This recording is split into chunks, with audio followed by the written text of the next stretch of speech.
বাংলাদেশে আসতে পারে বিশ্বের সবচেয়ে আলোচিত স্যাটেলাইট ইন্টারনেট সেবা স্টারলিংক।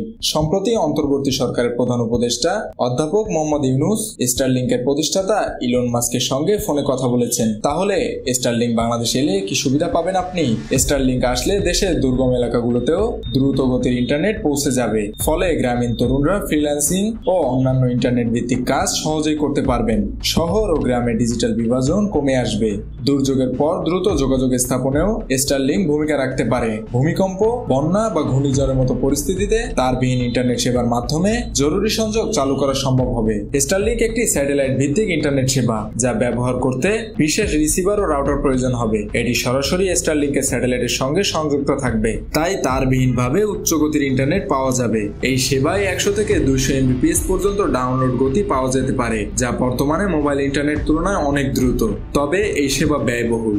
স্টারলিংক ডিভাইস কিনতে লাগবে 43 থেকে 74 হাজার টাকা, আর মাসিক খরচ হবে 15 হাজার টাকারও বেশি। ফলে এটি সাধারণ মানুষের জন্য ব্যবহার করা কঠিন হতে পারে। স্টারলিংক বাংলাদেশে আসার পথে কিছু চ্যালেঞ্জও রয়েছে। সরকার চাইছে আড়ি পাতার সুযোগ, যা স্টারলিংক সাধারণত দিতে চায় না।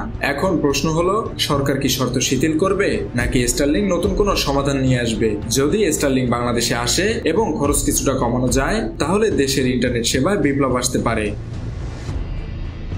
মেহেদী হাসান বাপ্পি, খুলনা গেজেট।